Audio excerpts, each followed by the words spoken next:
أعمالكم ويغفر لكم ذنوبكم ومن يطع الله ورسوله فقد فاز فوزا عظيما.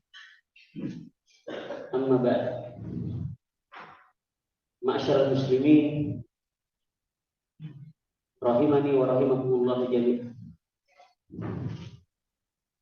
Pertama-tama kami ucapkan jazakumullahu khairan kepada Al-Ustaz Abu Urwah dan para asatidzah di ma'had ini, di Ma'had Zadul Ma'ad di Kabupaten Sidrap, hafizahumullah ta'ala jami'an, atas undangan tempat yang beliau berikan kepada kita kami singgah sebelum melanjutkan perjalanan ke tempat kami di Kabupaten Jenepun. Jazakumullah khairan kepada para asatidzah. Dan yang kedua, al-aba, para bapak-bapak dan saudara-saudara, para penuntut ilmu. Semoga kita termasuk hamba-hamba Allah Subhanahu wa Ta'ala yang senantiasa di atas petunjuk Allah Subhanahu wa Ta'ala, menempuh jalan Rasulullah sallallahu alaihi wasallam dan para sahabatnya, jalan salafus salih. Di kesempatan yang berbahagia ini, kami mengingatkan, menasihatkan kepada diri kami pribadi secara khusus dan kepada kaum muslimin, para penuntut ilmu secara umum, akan kenikmatan yang Allah Subhanahu wa Ta'ala berikan kepada kita semua begitu banyak. Di antaranya kenikmatan Islam, agama Islam. Ini kenikmatan yang sangat besar. Dalam riwayat Imam Muslim dari sahabat Abdullah bin Amr bin Al-As radhiyallahu anhu, Rasulullah sallallahu alaihi wasallam bersabda, "Qad aflaha man aslama wa ruziqa kafafa wa qannahu Allahu bima ata." Sungguh beruntung seseorang yang beragama Islam. Dia diberi oleh Allah Subhanahu wa Ta'ala rezeki dari Allah Subhanahu wa Ta'ala, dan dia merasa cukup, yakni qanaah, merasa cukup dengan pemberian Allah Subhanahu wa Ta'ala. Maka keberuntungan bagi seorang muslim tak kala dia memeluk agama Islam, dia berada di atas agama Islam, agama yang diberi oleh Allah Subhanahu wa Ta'ala berupa rezeki, dan dia merasa cukup dengan pemberian Allah Subhanahu wa Ta'ala. Yang kedua, nikmat iman, kenikmatan iman, yang mana keimanan yang kita rasakan dibangun di atas ilmu agama, ilmu yang lurus, yang bersumber dari Al-Quran Karim dan As-Sunnah, Sunnah Rasulullah Sallallahu Alaihi Wasallam, dengan pemahaman salafus saleh, di atas pemahaman salafus saleh, yang mana kenikmatan iman ini sungguh sangat besar. Terkadang kita melihat seseorang dalam kehidupan sehari-harinya, dia susah dari sisi mata orang yang lain, akan tetapi di sisi mereka suatu kenikmatan yang sangat besar. Disebutkan salah seorang ulama ahli hikmah, Ibrahim bin Adham rahimahullah ta'ala, di suatu perjalanan beliau menuntut ilmu agama, mempelajari agama Allah Subhanahu wa Ta'ala bersama 3 sahabatnya, jalan kaki. Di tengah perjalanan beliau memakan roti yang kering. Kalau kita menyaksikan kehidupan yang susah, tak kalah setelah makan roti yang kering, beliau pun turun ke sungai dan minum air sungai.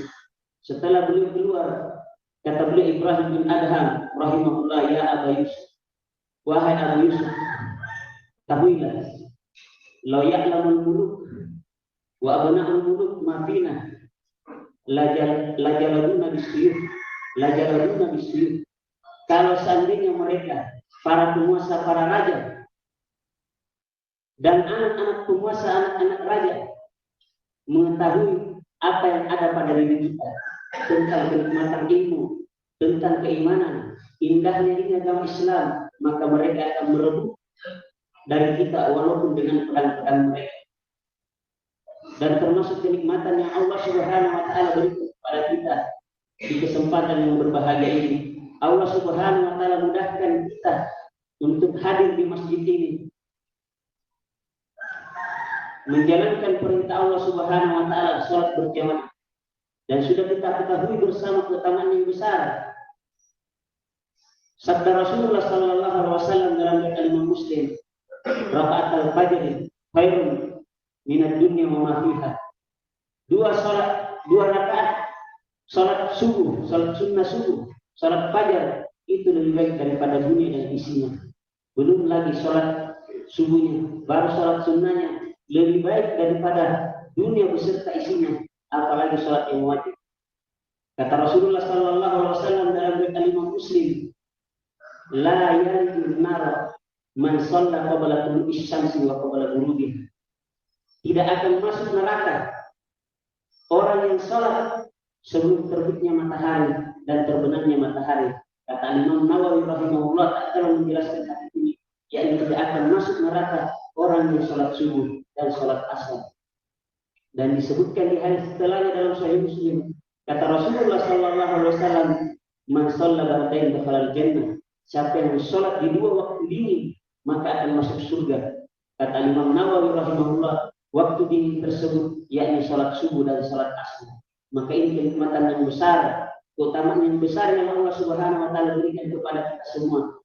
Kemudahan untuk menjalankan sholat subuh, yang mana sebagian kaum muslimin, bahkan saudara-saudara kita di luar sana tidak sempat, bahkan lalai dari sholat 5 waktu dan sholat subuh ini. Padahal di masa salaf sungguh sangat berat.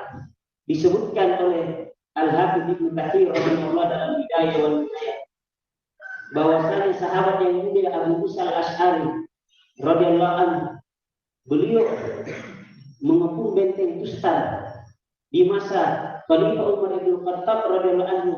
Beliau berperang melawan pasukan Persia. Beliau mengepung benteng Tustar selama 18 bulan. Selama 18 bulan, 1 tahun setengah. Tak kala Allah Subhanahu wa taala memberikan jalan kemudahan untuk merebut benteng tersebut melalui salah seorang sahabat atau panglima kaum muslimin, Majza' bin Sa'ad al-Khalusi, yang salah seorang orang Persia memberikan petunjuk bagaimana tembus bisa masuk di benteng tersebut melalui celah terowongan air yang bisa tembus masuk ke dalam benteng tersebut. Tak kalah di subuh hari, beliau bersama 300 pasukan memasuki benteng tersebut, dan tinggal 80 orang yang selamat. Selebihnya 220 tenggelam di bawah air arus terowongan tersebut. Cuma 80 orang yang lolos, dan mereka yang berhasil membuka benteng Tustar dari dalam, dan perang berkecamuk sampai matahari meninggi. Kemudian mereka sholat subuh. Anas bin Malik, sahabat yang mulia radhiyallahu anhu, termasuk yang ikut di benteng tersebut. Kalau beliau membayangkan pertempuran Tustar, beliau menangis dan merasa rugi. Kata beliau, ada apa dengan benteng Tustar? Sungguh semenjak saya Islam bersama Rasulullah SAW tidak pernah terluputkan sholat subuh kecuali pada pertempuran tersebut, dan mereka pun merasa rugi. Beliau merasa rugi, lalai, kehilangan sholat subuh pada waktunya, padahal dengan uzur karena perang berkecamuk. Bahkan beliau rugi, beliau menyaksikan sendiri saudaranya meninggal, tapi merasa masih ringan dibandingkan kehilangan sholat subuh berjamaah. Dan panglima perang sahabat yang mulia Abu Musa al-Asy'ari yang memimpin pasukan tersebut, kata beliau, tidak ada apa-apanya kehilangan lalai dari sholat subuh, tidak ada apa-apanya dibandingkan 1000 kemenangan.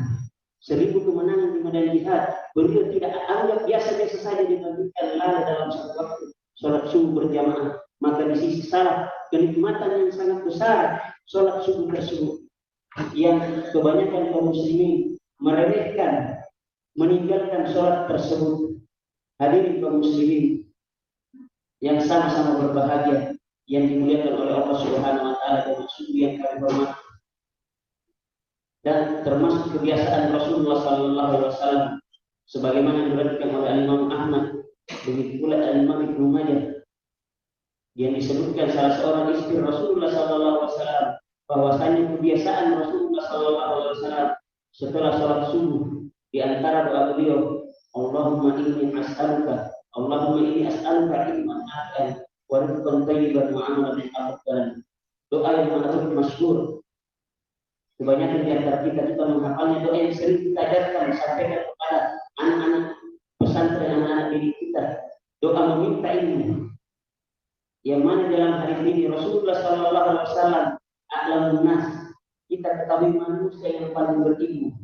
Tapi beliau setiap subuh meminta kepada Allah Subhanahu wa taala, Allahumma inni as'aluka ilman nafi'an. Ya Allah, saya meminta kepada ilmu yang bermanfaat sesuai dengan firman Allah Subhanahu wa taala, wa qur rabbi zidni ilma. Katakanlah ya Muhammad, ya Rabb, tambahkanlah saya ilmu. Rasulullah Sallallahu Alaihi Wasallam minta ilmu yang bermanfaat, wa rizqan thayyiban, dan rezeki yang baik. Dan ilmu adalah rezeki yang paling utama. Kemudian beliau meminta rezeki secara umum, wa amalan mutaqabbalan, dan amalan yang diterima. Kata para ulama, rezeki yang baik, rezeki yang halal didapatkan di atas ilmu agama.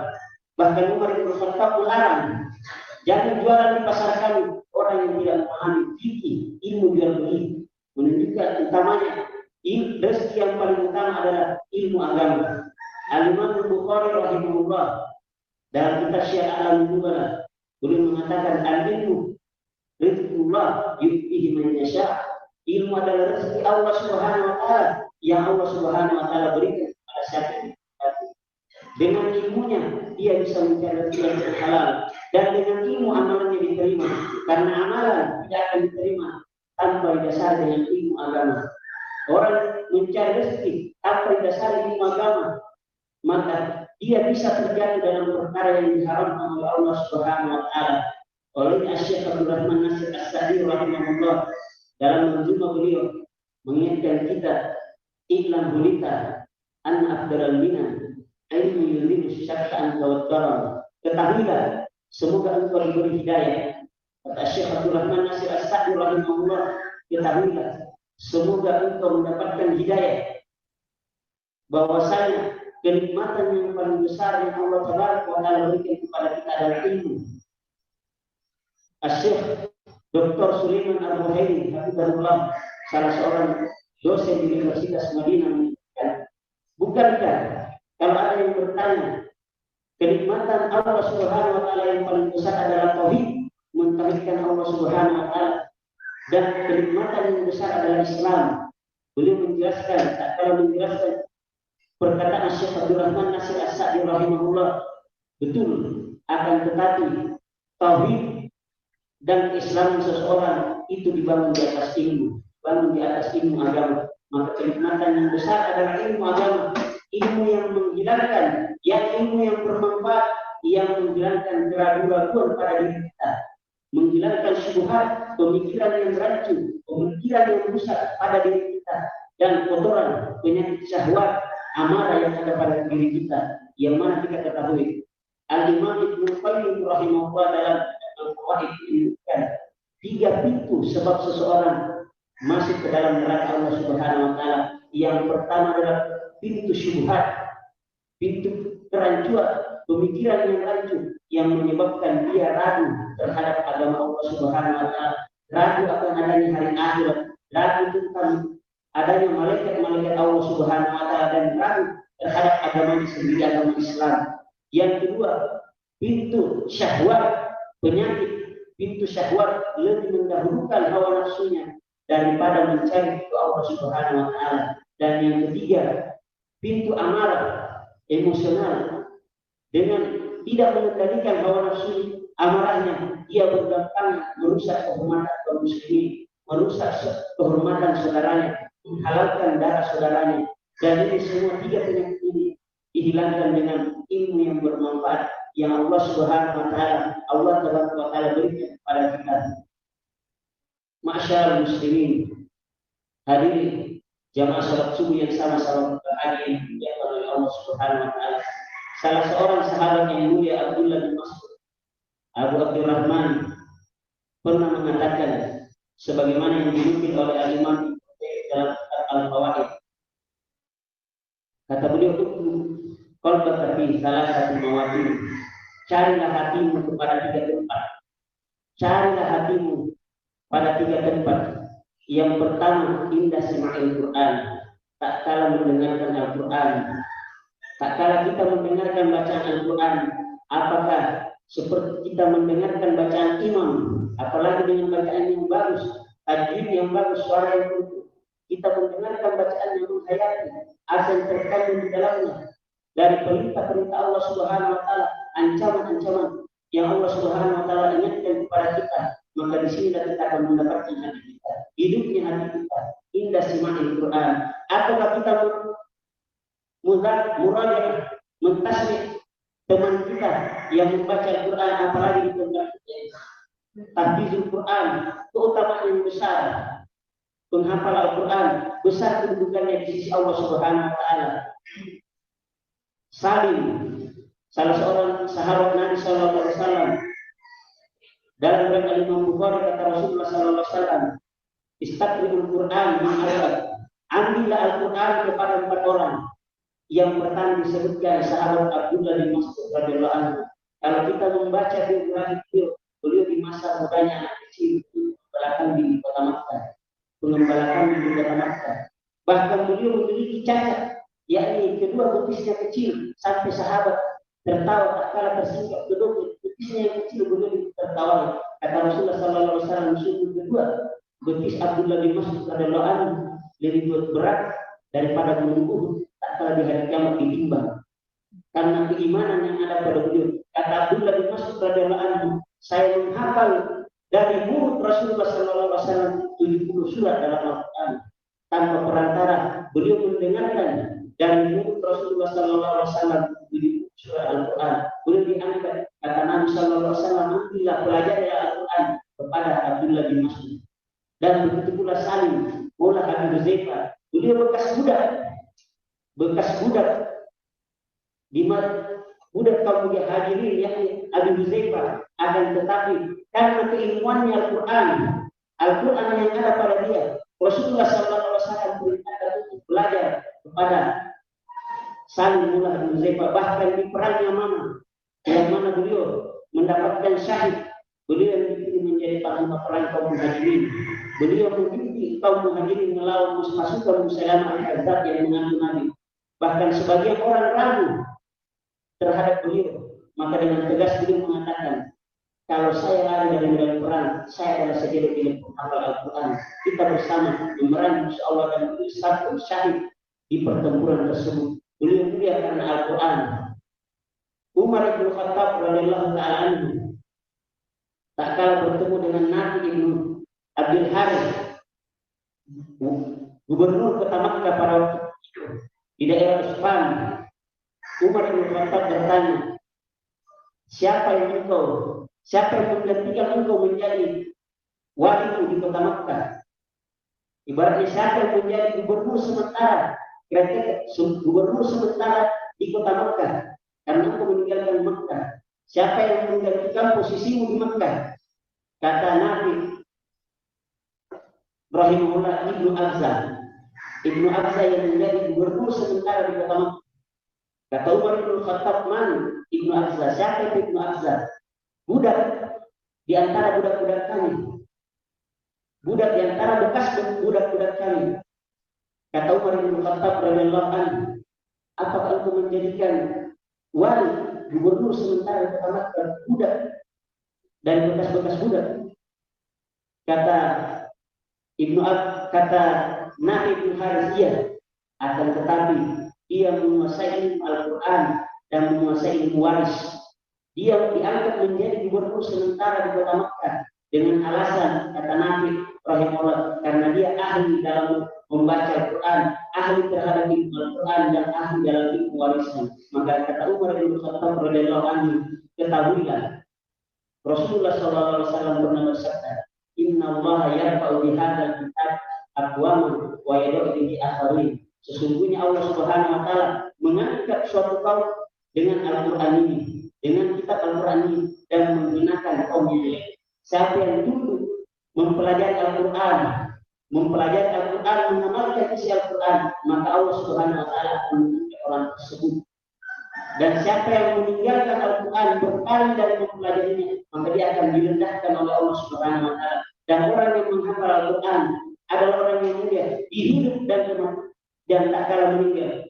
Coba kita perhatikan orang yang menjadi imam, pemimpin, siapa yang paling banyak baca Al-Qurannya, siapa yang paling bagus baca Al-Qurannya, dia dikedepankan. Bukan siapa yang paling tinggi, mulia nasabnya, siapa yang terhormat, siapa yang terpandang di masyarakat, tetapi siapa yang paling bagus bacaan Al-Qurannya, yang paling banyak bacaan Al-Qurannya. Begitu pula tak kalah kematiannya, tak kalah banyak orang yang meninggal, maka yang paling depan dalam kuburan tersebut orang yang paling banyak bacaan Al-Qurannya. Sebagaimana Mus'ab bin Umair radhiyallahu anhu, tak kalah beliau meninggal di perang Uhud, digali kuburan dan diturunkan kuburan, beliau bersama Hamzah radhiyallahu anhu ditanya, kasih kedepankan Mus'ab bin Umair karena beliau lebih banyak hafalan Al-Qur'annya daripada Hamzah, paman Nabi sallallahu alaihi wasallam, paman Rasulullah sallallahu alaihi wasallam. Dia tetap dikedepankan karena dia menghafal Al-Qur'an, maka mulia di tak kalah hidup dan tak kalah meninggal.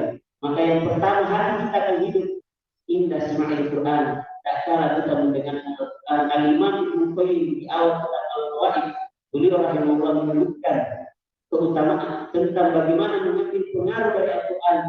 Beliau menjelaskan dari dalam kitab Al-Qawaid, menjelaskan surat Qaf. Yang kedua kata beliau, di majelis zikir, dalam majelis zikir, majelis ilmu. Karena majelis zikir tidak dipahami seperti sebagian orang, yakni kita berkumpul bersama, kemudian membaca takbir sama-sama, tahmid sama-sama, tidak demikian. Atau Al-Qurasani rahimahullah dalam kitab Majmu' Rasail Ibnu Rajab Al-Hambali menyebutkan majelis zikir yakni majelis yang disebutkan di dalamnya halal dan haram, perkara yang halal dan perkara yang haram. Inilah kita mendapatkan hati kita hidup tak kalah kita duduk di majelis ilmu. Sebagaimana para sahabat radhiyallahu anhum tak kalah duduk di majelis Rasulullah sallallahu alaihi wasallam, kata beliau mereka seakan-akan kami menyaksikan surga dan neraka, saking tenangnya digambarkan seakan-akan burung di atas kepalanya, burung-burung di atas kepalanya. Dan kita ketahui kalau ada burung di atas kepala kita, kita tenang, karena kalau kita goyang-goyang terus dia akan pergi. Karena majelis ilmu, majelis zikir menurunkan ketenangan di dalamnya. Sebagaimana yang kita ketahui hadis riwayat Imam Muslim, wa man yatama'u fi baitin la yatluna kitab Allah wa yatadarrasunahu bainahum illa nazalat alaihim sakinah wa ghashiyatuhum rahmah wa haffatuhumul malaikah wa dzakarahumullahu biman indah. Tidaklah satu kaum berkumpul di salah satu dari rumah-rumah Allah Subhanahu wa taala, mereka saling mempelajari Al-Qur'an satu sama lain seperti kita di tempat ini. Kita semangat walaupun satu orang teman kita minta tolong dikasih saya bacaan saya, kita berada dalam kemuliaan. Karena Rasulullah SAW mengatakan khairukum man ta'allama al-Qur'ana wa 'allama. Sebaik-baik kalian yang mempelajari Al-Qur'an dan mengajarnya. Kalau kita mengajar teman kita atau dia yang mengajar kita, dua-duanya kita yang terbaik, tidak ada yang jelek. Tidak disebutkan keutamaan yang lain, dua-duanya kita di atas kebaikan yang besar. Kemudian kata Rasulullah SAW, saling mengkaji, maka diturunkan ketenangan di dalamnya, diliputi oleh rahmat dan dinaungi oleh para malaikat. Dan Allah Subhanahu wa taala sebut-sebut kita di hadapan para malaikatnya. Empat keutamaan yang besar di Allah Subhanahu wa taala, sebut-sebut kita di hadapan para malaikatnya. Kita dinaungi oleh malaikat, diliputi oleh rahmat dan diberikan ketenangan. Dan ini kita tidak dapatkan kata Syekh Muhammad bin Shalih Al-Utsaimin rahimahullah kecuali di masjid, di rumah Allah Subhanahu wa taala, di masjid Allah Subhanahu wa taala. Maka keutamaan besar tak kalah kita duduk mendengarkan ilmu agama Allah Subhanahu wa taala. Dan yang ketiga kata beliau Abdullah bin Mas'ud radhiyallahu anhu, fi awqatil khalwah, pada waktu menyendiri. Tak kalah kita sendirian, kita mengingat dosa-dosa kita, merenungi dosa-dosa kita, apa yang kita lakukan selama ini, dari kelalaian kita terhadap perintah Allah Subhanahu wa taala. Di sinilah kita akan sadar bahwa selama ini saya banyak lalai dari perintah Allah Subhanahu wa taala. Ini dari membuat hati kita hidup sebagaimana sabda Rasulullah sallallahu alaihi wasallam dalam riwayat Imam Bukhari dan Muslim, sab'atu yuzillullah fi dzilli, sab'atu yuzillullah fi dzilli yauma la dzilla illa dzilluh. Ada 7 golongan yang Allah Subhanahu wa taala berikan naungan di hari tidak ada naungan kecuali naungan Allah Subhanahu wa taala. Di antaranya wa minha Rasulullah sallallahu alaihi wasallam sebutkan wa rajul dzakarallaha faqadat ainah, yakni seseorang yang 7 golongan tersebut di antaranya yakni seseorang yang berzikir mengingat Allah Subhanahu wa taala sendirian kemudian mengangislah kedua air matanya karena menangis akan dosa-dosa kelalaiannya kepada Allah Subhanahu wa taala. Al-Imam Fudail bin Iyad rahimahullah taala yang dijuluki Abdul Haramain, ahli ibadah kota Makkah dan Madinah di masa muda beliau adalah perampok jalanan. Beliau adalah perampok jalanan di daerah Irak. Beliau begal, bahkan beliau dengan kehebatan beliau sendirian menahan setiap rombongan yang lewat di daerah tersebut beliau tahan. Tak kala di suatu peristiwa disebutkan beliau ingin melihat wanita dalam satu riwayat ingin melihat suatu wanita yang dia sukai, maka dia panjat. Beliau memanjat tembok tersebut. Tak kala menaiki tembok tersebut, beliau mendengar orang yang membaca firman Allah Subhanahu wa taala. Alam ya'ni lil ladzina amanu an takhsha'a qulubuhum li dzikrillah. Belum tiba saatnya hati orang beriman itu takut kepada Allah Subhanahu wa taala. Maka beliau tak kala mendengarkan satu ayat ini, beliau pun turun dari tembok tersebut dan merenungi sudah tiba saatnya ya Allah. Inilah saatnya. Beliau kembali ke tempat biasa Makkah di suatu rumah yang roboh, bangunan tersebut sering tahan-tahan. Istilahnya Makassar pajak-pajak. Sering kembali. Dan tak kala ada rombongan yang lewat, mereka mengatakan kita lanjut terus. Karena kapan kita berhenti, kita ditahan oleh budaya preman tersebut. Ada yang mengatakan kita bermalam malam ini. Karena kapan kita terus kita ditahan. Al-Imam Fudail bin Iyad rahimahullah mendengarkan sebab saya orang-orang yang lewat di jalan ini, maka saya bertobat kepada Allah dengan sampai ini dengar dan saya jadikan tobatku tinggal di Masjidil Haram. Bahkan beliau di antara imam Masjidil Haram di masa beliau, padahal kehidupan sebelumnya beliau salah seorang perampok jalanan dan beliau di antara guru Imam Asy-Syafi'i rahimahullah taala, imam yang masyhur yang tidak ketahui. Dan beliau tak kalah mengetahui, beliau tidak mau mengambil pemberian dari orang kecuali dari hasil kerjanya sendiri. Menjual air di kota Makkah, beliau menjual air untuk jamaah haji, kebutuhan orang yang haji dan umroh. Maka kembali apa yang disebutkan oleh sahabat Abdullah bin Mas'ud radhiyallahu anhu dengan mendengarkan bacaan Al-Quran, hadir di majelis ilmu, mengingat tak kalah di waktu sendirian kita mengingat Allah Subhanahu wa taala, merenungi dosa-dosa kita, apa yang kita lakukan selama ini, kelalaian kita dan ketaatan perintah Allah Subhanahu wa taala ini yang memberikan kita.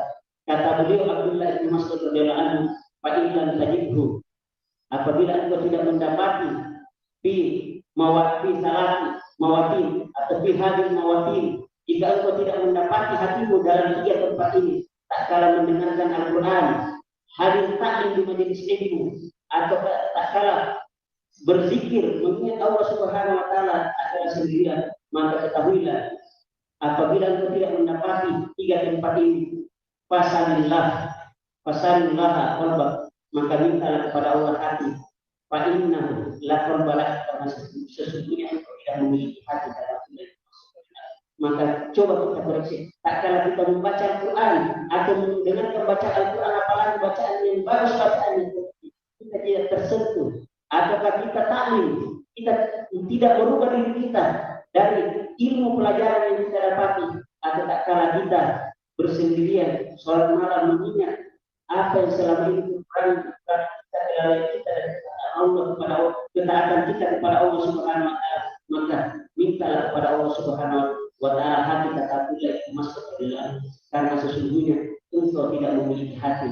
Salah seorang ulama Asy-Syaikh Al-Misy'ari hafizahullah, salah seorang syekh di Pondok Pesantren Ibnu Qayyim Balikpapan menyebutkan terkadang banyak orang yang minta kepada Allah Subhanahu wa taala, berdoa meminta kebaikan ini dari, akan tetapi ia lupa mendoakan hatinya, minta hati kepada Allah Subhanahu wa taala. Padahal Rasulullah sallallahu alaihi wasallam berdoa memperhatikan hatinya sebagaimana doa ya muqallibal qulub tsabbit qalbi ala dinik, wahai Rabb yang membolak-balikkan hati, kokohkanlah hatiku di atas agamamu. Mudah-mudahan apa yang kami sampaikan nasihat ini secara khusus, secara pribadi kami, apa yang benarnya datangnya dari Allah Subhanahu wa taala semata-mata. Adapun kesalahan dan di luar itu datangnya dari kami penyampai, dan kami mengingatkan secara khusus para santri, para pemimpin, dan kita semangat. Begitu pula orang tua santri, hendaknya semangat. Harta apa yang kita keluarkan dari harta yang kita belanjakan untuk pendidikan anak kita itu sedikit nilainya dibandingkan ilmu yang dia dapatkan. Al-Imam Ahmad bin Hanbal rahimahullah, Al-Imam Ahmad bin Hanbal rahimahullah, beliau jalan kaki dari kota Baghdad Irak menuju Yaman selama 2 bulan perjalanan untuk bertemu dengan Al-Imam Abdul Razak As-San'ani, belajar ilmu, dan beliau tinggal selama 8 bulan di sana. Selama 8 bulan, yang mana rumah Al-Imam Abdul Razak airnya 3 kilo jalan. Untuk mendapatkan air kita harus menempuh jarak 3 kilo. Dan Al-Imam Ahmad bin Hanbal tetap tinggal sebulan dari Yaman, bertemu di kota Makkah temannya. Ada apa ini? Engkau sampai kurus seperti ini. Al-Imam Ahmad selama 8 bulan kurus.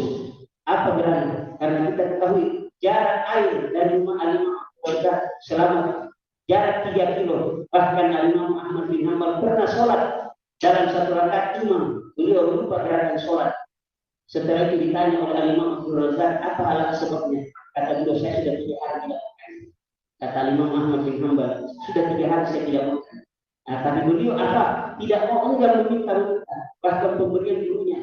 Maka itulah diantara sebab yang membuat beliau kurus. Tapi apa kata beliau? Ucapan yang indah, Aini fi mastabat dan al-Razak. Kurusku ini tidak ada apa-apanya dibandingkan apa yang saya dapat dari Al-Imam Abdul Razak. Dalam masa 8 bulan saya menghafal 1000 hadis dari beliau. Maka kenikmatan yang besar, harta yang kita keluarkan, yang kita belanjakan pendidikan anak kita tentang menghafal Al-Quran, mulia dengan Al-Quran, ini yang menjadi bekal kelak di hari akhirat. Subhanallahumma wa bihamdik, asyhadu an la ilaha illa anta, astaghfiruka wa atubu ilaik. Assalamualaikum warahmatullahi wabarakatuh.